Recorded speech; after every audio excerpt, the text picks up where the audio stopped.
Yon, meron tayong event ngayon sa Liceo. 3 days dapat tayo ron, pero yun nga, yung third day natin, ipapasa natin sa ibang tropa kasi meron tayong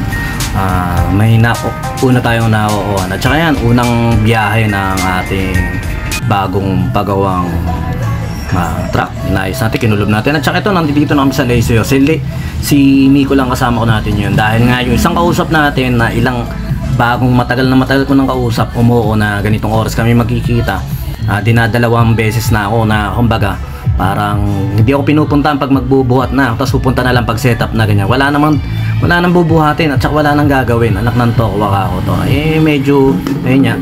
Dapat kasi inuwa ko siya ngayon para makita niya yung setup. Tapos yung Saturday sa kanya ko ipapasa. Ibig sabihin parang sa kanya yung setup na ng Saturday. Nagmo-mobile din kaya kinuha natin humihingi rin sa akin ng tanggap. Ayun naman nung binigyan natin ganyan. Sa mga tropa natin dyan, sa mga magsusunod na magninegosyo o magsusunod na magiging mamamasukan, basta pag sinabing ganitong oras at mag-agree kayo kahit ano pa dahilan nyo, mas maganda wag na kayong mag-agree kung alam nyo naman kayo, tagilid kayo. Minsan kasi mayroong mga tao na kaya tayo ngayon, bago pa magganito pupunta ako dyan, bago pa mag-alas 6 nandiyan ako. Anak ng tokwa, alas 7 na wala ka, tas hingi lang ng sorry. Ayun, ang kagandahan naman sa ganito, talo sila sa akin kasi ako nado-document ko yung mga ganito na talagang ang ano ko talaga dati pa, basta pag usapan nating oras, kahit sino ka pa, kahit singer ka pa, kahit ganito ko sa akin, talagang iniiwanan ko kasi oras natin at saka may kausap din ako. Kami nakikipag-usap dun sa client. Pag nahuli kami at inintay ka namin ng ganito, kami ang maatraso, ang pangalan namin na maatraso. Yung minsan hindi nauunawaan ng mga namamasukan o yung mga hindi namamasukan, lalo na sa sound system. Bakit kayo hintayin namin? Bakit kayo ang kailangan masunod ang oras? Meron kaming oras na sinusunod at yung mga una ko talagang tauhan o nakakasama, alam na ayoko talaga nalilate at ayoko nang ako yung nag-aantay kasi kung kausap namin kasi syempre mahirap na makipag-usap sa client tapos gaganunin ka pa ng mga gustong pumasok sa'yo. Hindi ko naman sila pinipilit, gusto nga nila tapos ang nangyari ganyan. Na-share ko lang dito, gusto ko lang din maging lesson sa mga apo ko na makakapanood nito, sa mga apo natin, sa mga pamangkin ko makakapanood nito. Wag niyong gagawin na pag kayo nakipag-commit sa oras, nako, ayun lang. Maraming masisira, maraming mawawalang opportunity sa inyo. Tsaka ito, syempre, ito na yung rounds of pawis natin. At 91 na tayo, natin rounds of pawis. Ito, napaka-basic lang nito, nakalagay dito sa pinaka-lesson niya.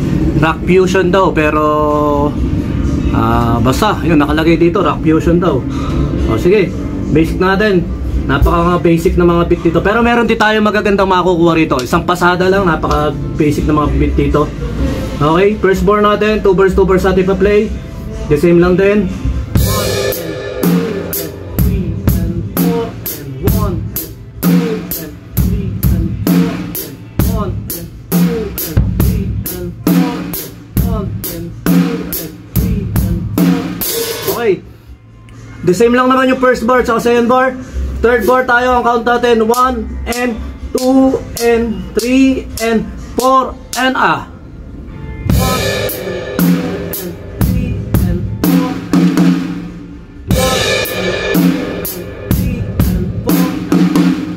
Okay. Next bar, napaka-basic lang din ito. Fourth bar, 2 bars natin i-play.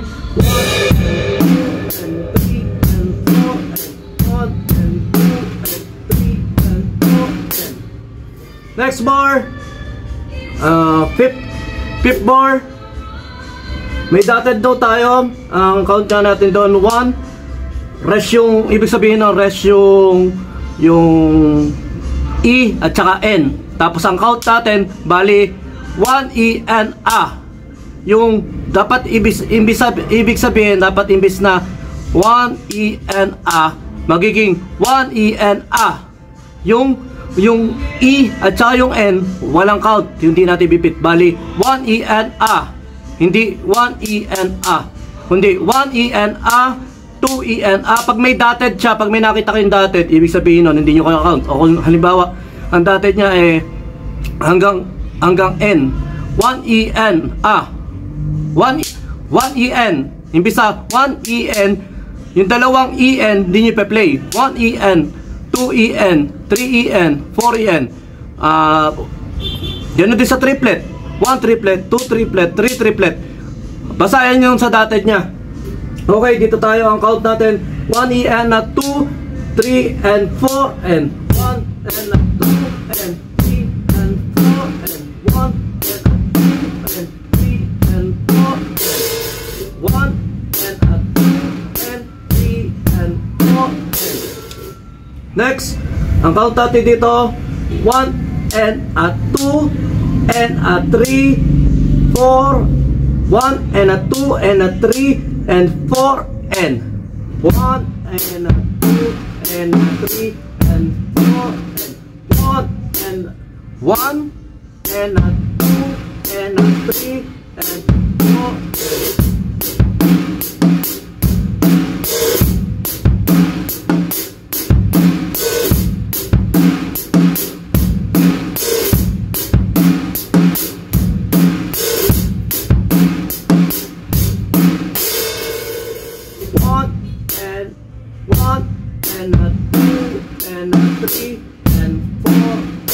Okay, yun lang yung beat natin.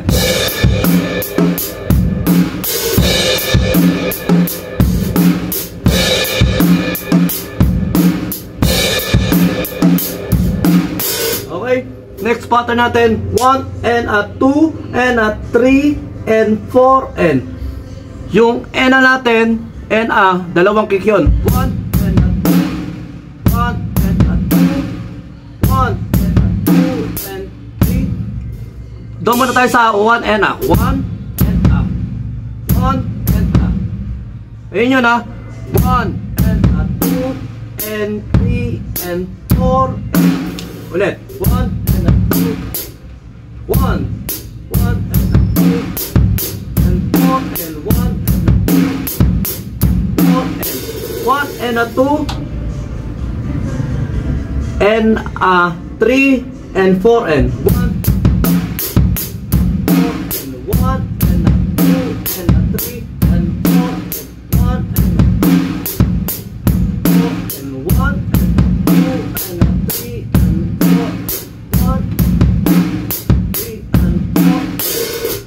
next, ito medyo mahirap ng konti yung pattern nito, yung pattern 8 1 and 2 and 3 1 and 2 and 3 and 4 and 3 and 8 3 and 3 and ayun yung sa 3 and 3 and 4 1 and 2 and 3 and 4 1 and 2 and 3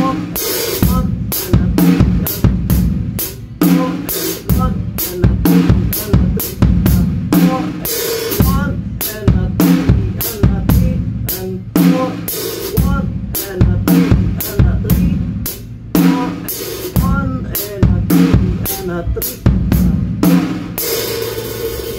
1 and 2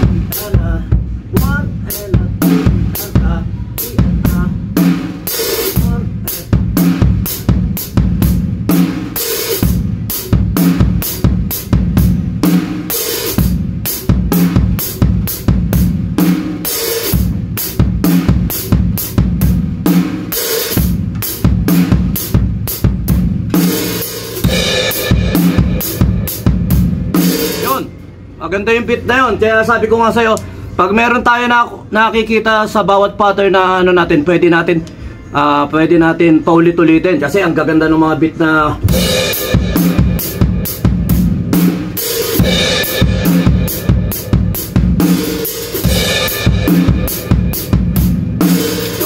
ganda ng beat na yun. Tapos dito tayo sa 10th pattern, ay 9 pattern.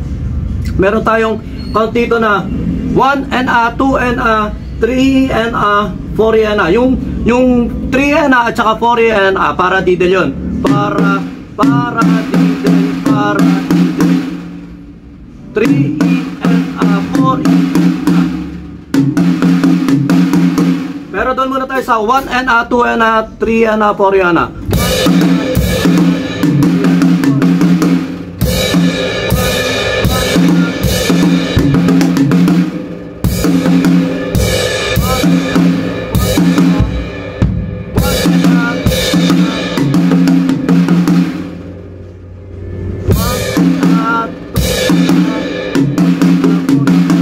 Ganun yung pattern niya.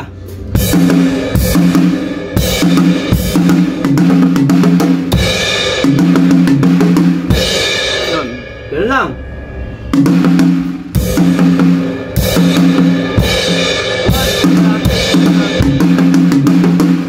Basta ganun.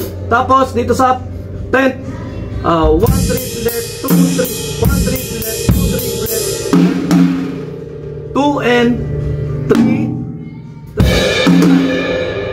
1 triplet, 2 triplet, and 3 and 4. 1 triplet, 2 triplet.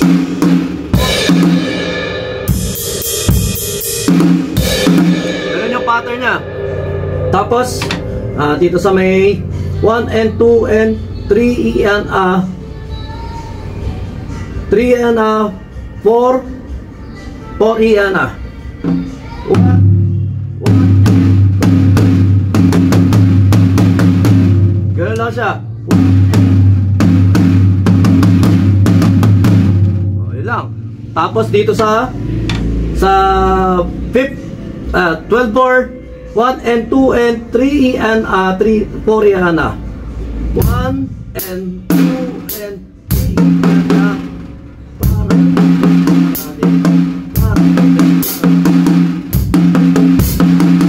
yun.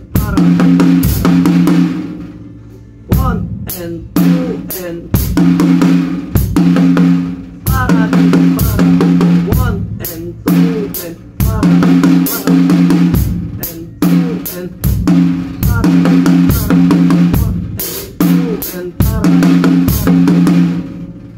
doon tayo sa 12 maganda exercises din yun. Para din, para 2, 3, 4, para 1 and 2 and para din, para 1 and 2 and para din, 1 and 2 and para din, para din, para din, para din. Yun.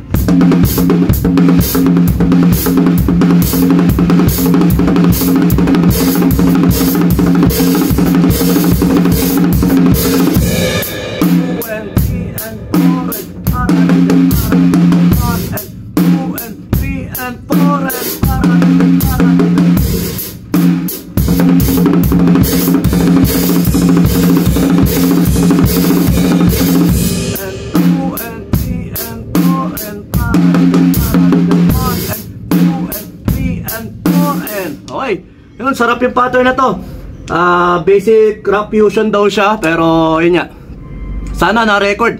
Hindi ko alam kung napindot ko to.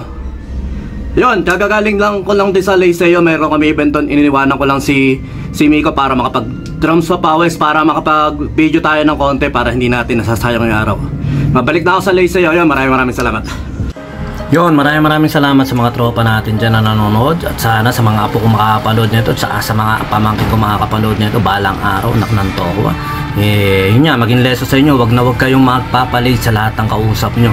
Wag kayong magpapasira sa oras dahil napakalaking opportunity ang mawawala sa inyo. At dyan din nasusubok yung pagkatao nyo. Kasi pag nakipag-commit kasi sa oras, pag hindi mo talaga ginawa, subok ka na sa oras, subok na yung pangalan mo. Tapos, yun lang. Basta, sa oras, wag nyo nasasayangin yung oras ng iba.